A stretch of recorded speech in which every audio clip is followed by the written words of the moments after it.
What involves keeping a 1963 car on the road? A lot of pain, a lot of agony, and a lot of money. Today I'm excited to be in crew, and that may sound sarcastic, but it's not, because I'm here today with Bill's Vauxhall Victor.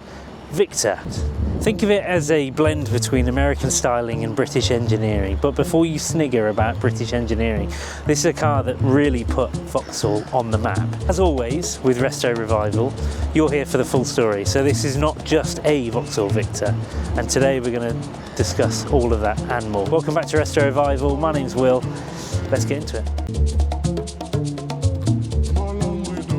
So, Bill, thank you for joining me today with your Victor. So yeah, tell us. Thanks for having me. It's my 1963 Vauxhall Victor FB. I've owned the car for nearly 8 years now. It was my dad's until he got a Rover P6 in 2020. Yeah. So basically in 2017 we got the car from Anglia Car Auctions in Kings Lynn, as we had a holiday home in Hunstanton at the time. So we've had it since then. It's had quite a lot of parts changed. It's had a new engine and many other parts. Yes, I noticed on the last MOT 2023, I think there was quite a long list of things. There was quite a long list, yeah.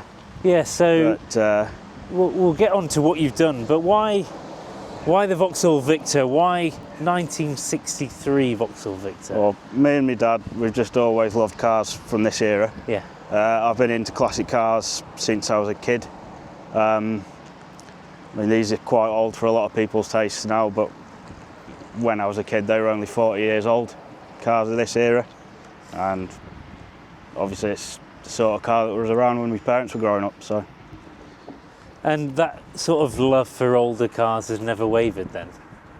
No. Ever since I was a kid, I've just always loved classic cars. Yeah. Have you dabbled with anything else, or has this been your only car? I've had a few different cars, to be fair, yeah. I have had a few different cars, but this is my keeper. Yeah.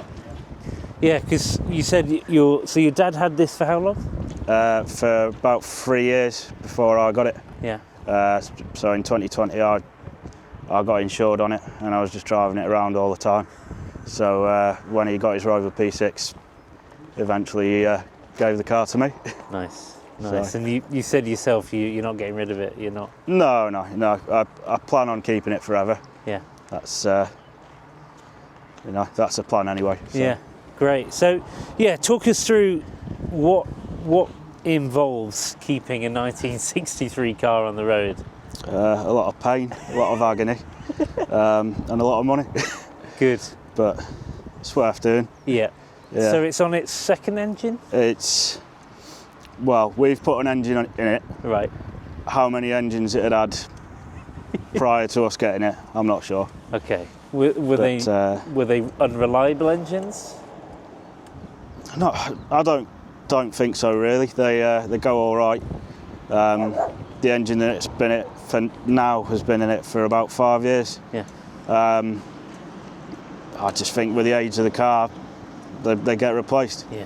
I mean, it's on its second time round the clock, so it's about 190,000 miles now. Really? Wow. But when we got the car, the odometer wasn't working, so could be way over 200,000. Do you think over 200,000? Could be.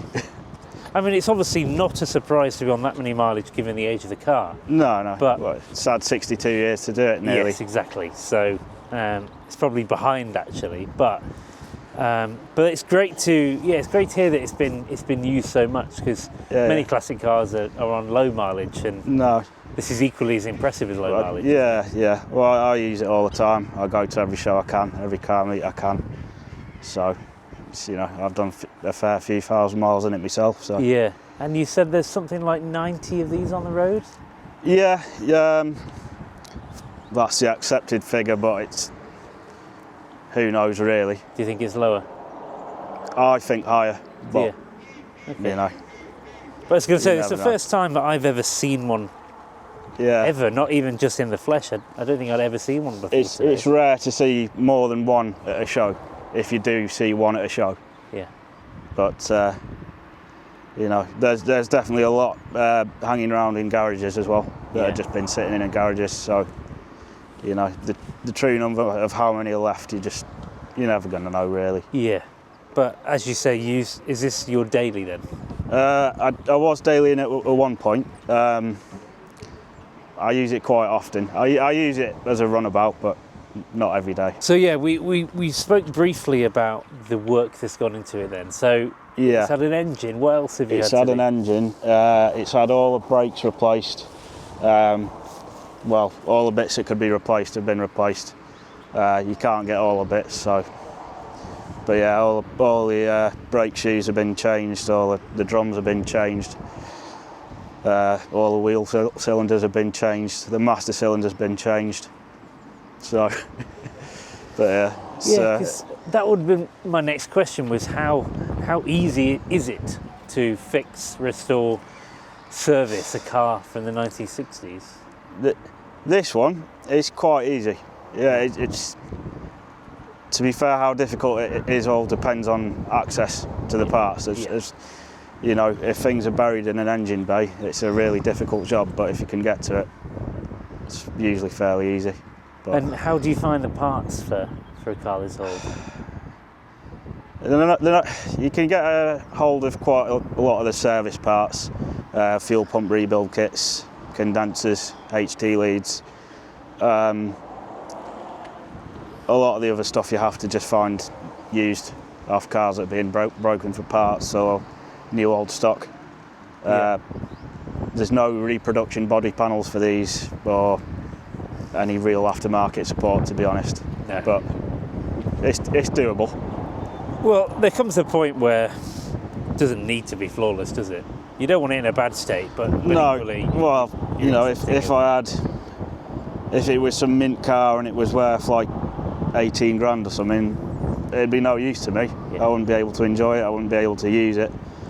I'd have to dry store it and all the time, and it wouldn't be worth having as far as I'm concerned. But you know, this is just about perfect. It's nice, it's usable, it's presentable. Yeah. So, I think that's I've always sort of grappled with when I meet, you know, rare cars or unique cars, is if it becomes too valuable, you almost don't want to use it. It Yeah, has to be the yeah. perfect conditions to drive it and to enjoy it. Whereas, like you say, you just enjoy this all year round. No, yeah, exactly.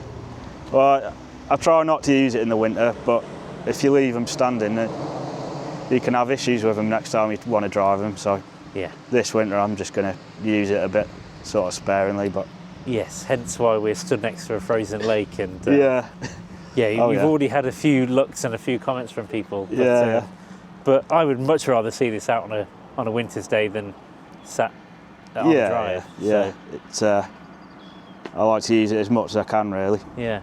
To be fair, I like to get the mileage up as high as I can. Like my high score's 3,500 miles in a year. Really? I'd like to beat that, really.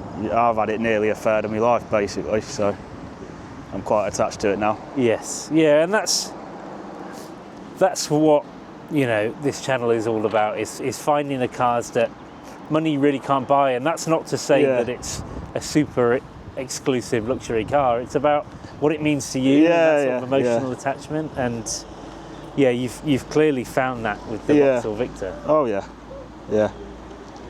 Brilliant. Okay, so yeah, what's it like to live with then?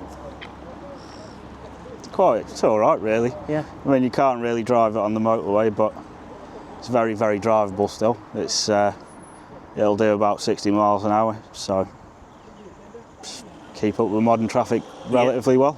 I was going to say on a motorway it's probably a different story, but around town it's probably quite doable.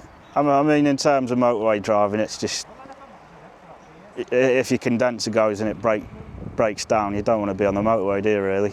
It's it's not worth it. No, it's very true. I'd love to have a look under the bonnet. Yeah. Because I'm intrigued, and I'm sure other people are as well. Yeah, we can do that. Yeah. That's brilliant. I mean, yeah, like you say, easy to work on because there's quite a lot of room, isn't there? Yeah, there's a good amount of room in these engine bays, and everything's just laid out before you, you know. Well, that's it, because modern cars, you never ever see the floor really, and here No. you've got big gaps. Modern car engine bays, you open it up and the first thing you see is a plastic engine cover. Well, that's very true. That's very true. So yeah, talk us through. This is a 1.5 Yeah, four-cylinder, full-speed, right? This one's a 3-speed column Three-speed. shift. Yeah. Okay. Yeah. So what do you know about this engine? Because I know nothing. Not a whole lot really. It's just 4-cylinder, like you say, 15cc, single carb. Yeah. I mean, what You else? know, Do you, what it's, else do you obviously say it's on a distributor. It's got a manual fuel pump, there? Yeah. mechanical fuel pump even. And what's been easy and what's been hard about maintaining this sort of car? Hard bit's finding the parts really. Yeah. It's all relatively simple stuff to fit usually. Well, it's always refreshing to see an engine that's so accessible. Yeah, I mean, you even look at the fan, and it's, it's just, it'll just do the job, won't it? Oh yeah, it just works. Oh, you're right. Lovely this is. How old is it? It's nearly 62 years old. Wow. From 1963. Yeah. Oh my god.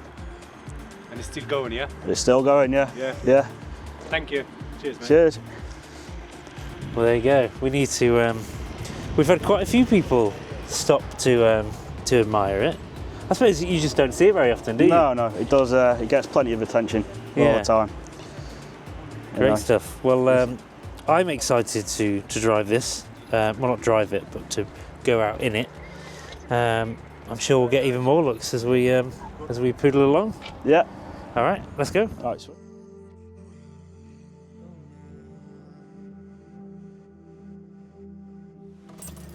Pretty normal starting procedure. Just a key, like a modern car. Love it. So here we are then. Yeah, the seats are lovely. Yeah. Really, really comfortable. You just sink into them, don't you? Yeah, you do.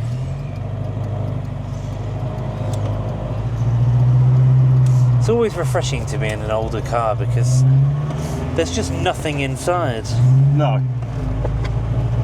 I'd completely forgotten that your gear shift is behind the wheel. Yeah. That's yeah, because there's nothing here, is there? No. But yeah, that's the fun part about driving it really, just that column shift. Yeah, that's really quite unique, isn't it? Yeah.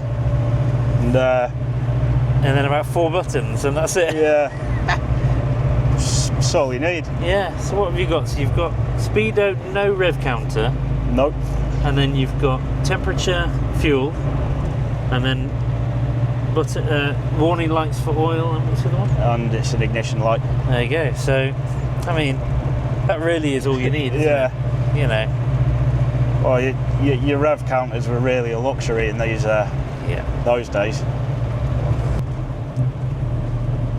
I can't pinpoint when I got into old cars. I've just always been into them. Yeah. I suppose a lot of people will be like that. They didn't really know how or why they got into cars. I think, like the old cars, I would have always got into them some way, somehow. Yeah. I'm just majorly into them. Yeah. What caused it, I don't really know.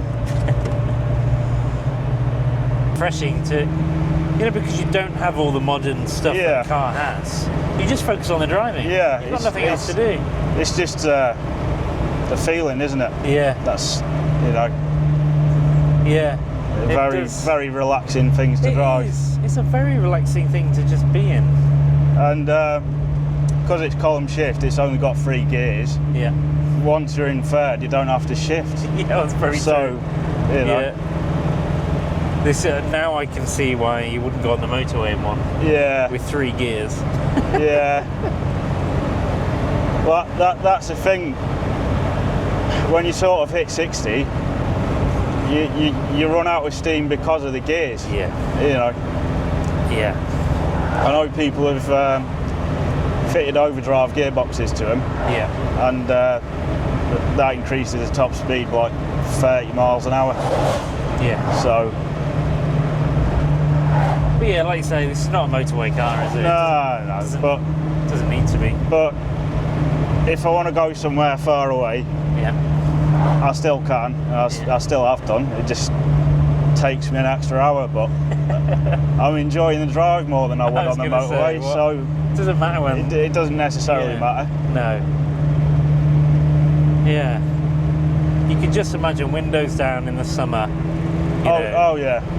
In the summer, it's real nice. I love those wing mirrors. Yeah. I love the idea that instead of looking to your left or right, you just look at the front, just slightly ahead, and it does give you a really good view, actually. Yeah. Well, I've tried putting mirrors on the doors, and you just can't see out of them. Yeah. Because of the position they're in. Yeah. The proper wing mirrors like that, you can actually see out of them. So. Yeah. Well, most modern cars, the doors go out and then down, whereas obviously these just go straight down. So. Yeah. Yeah.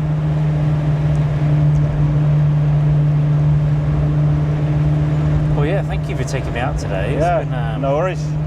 Thanks for having me. Yeah, it's been really, really interesting window into a car that I was, quite happy to admit didn't really know existed. Yeah.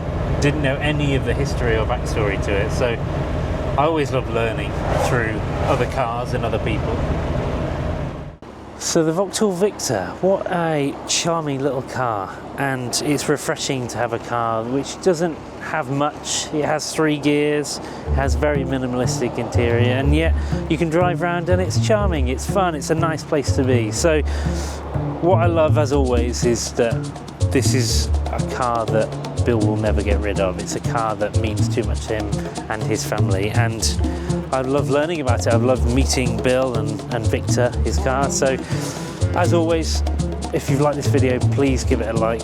Please subscribe to the channel. I've got some amazing chats coming up in 2025, cars of all different shapes, sizes, descriptions, powers, you name it. So if you've enjoyed it, please let me know. Any feedback, any comments, do drop them in the comments. I will reply to every comment. So thank you as always, and see you next time.